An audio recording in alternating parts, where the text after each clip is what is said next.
All right, let's dive right into this explainer and decode what is honestly a pretty wild, highly unique cyberpunk resistance manifesto.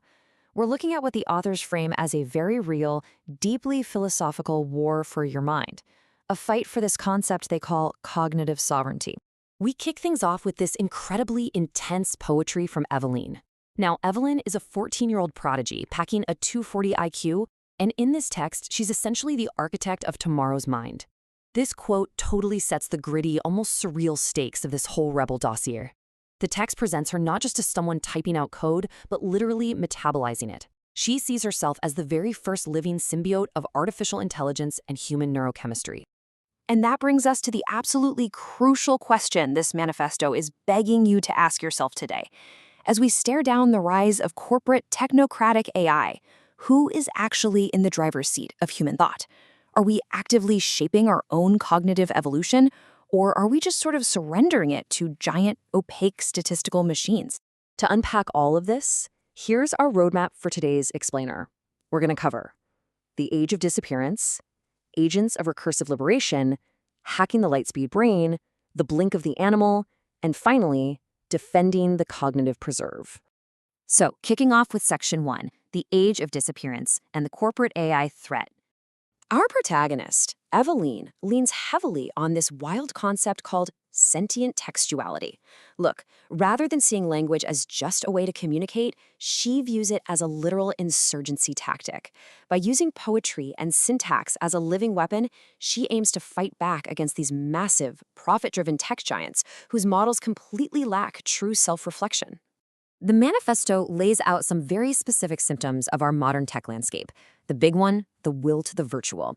It's this gravitational pull pushing humanity to just escape into screens, which creates this cage of acceleration and data overload that literally erases true meaning. I mean, we are moving so incredibly fast that we're becoming completely disoriented, essentially losing our grip on physical reality.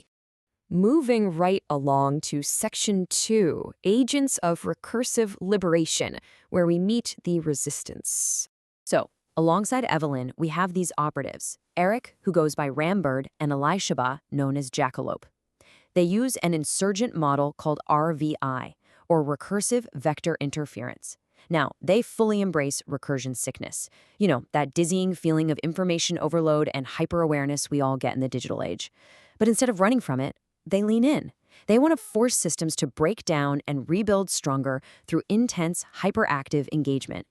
What's really fascinating here is how the text contrasts RVI's aggressive approach directly against the Rebus model.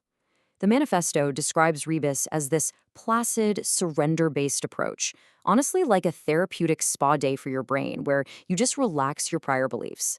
RVI, on the other hand, says absolutely no surrender. It's a cognitive knife fight demanding that you set your priors on fire to actively forge new meaning. This whole philosophical battle gets framed as a clash between two tribes. The northern tribe represents the abstract, the coders, the spirit of relentless speed.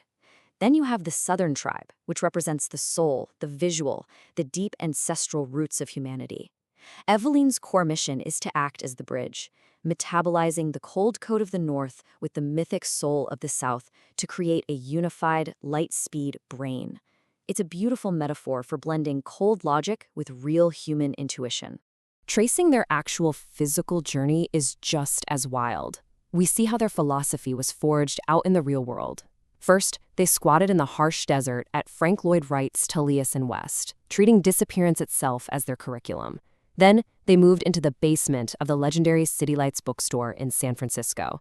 Ultimately, they initiated a hypersubjectional takeover, meaning they literally used fiction and myth to make their reality come true at the San Francisco Art Institute, turning everyday eviction notices into mythic text of displacement.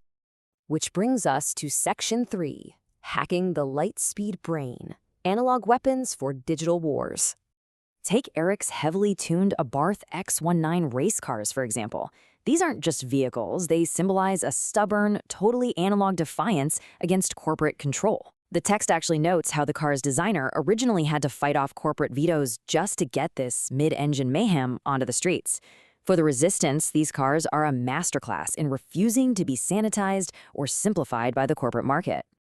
And then you have Eveline's recursive mail duty. Working from that bookstore basement, she fights capitalism by taking mundane rejection letters and utility bills and turning them into brain-breaking poetry at 120 lines per minute on a vintage Hermes rocket typewriter.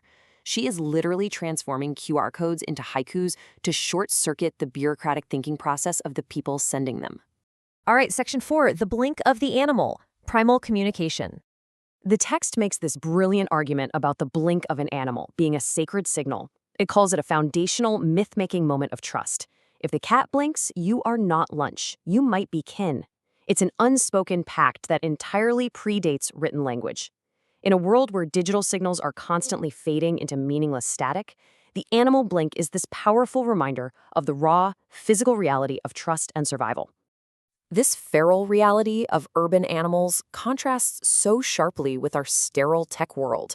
You've got coyotes navigating late traffic in El Sereno, feral cats guarding the downtown LA Civic Center. They form an incredible ecology of control and unspoken negotiation.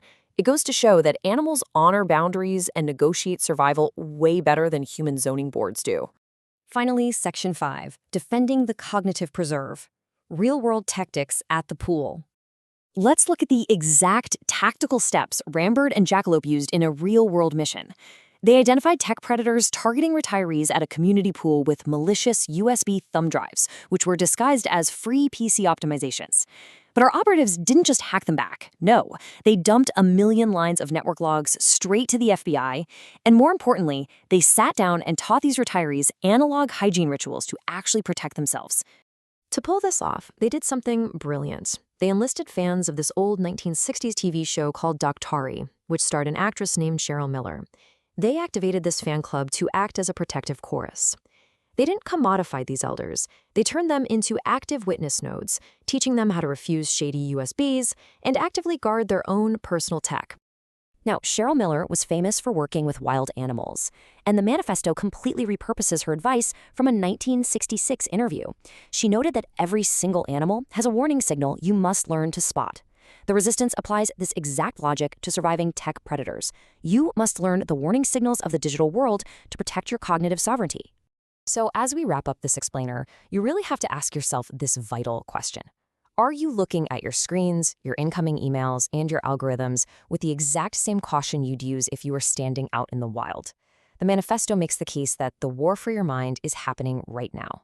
So are you letting yourself disappear into the noise, or are you learning the signals and setting your priors on fire?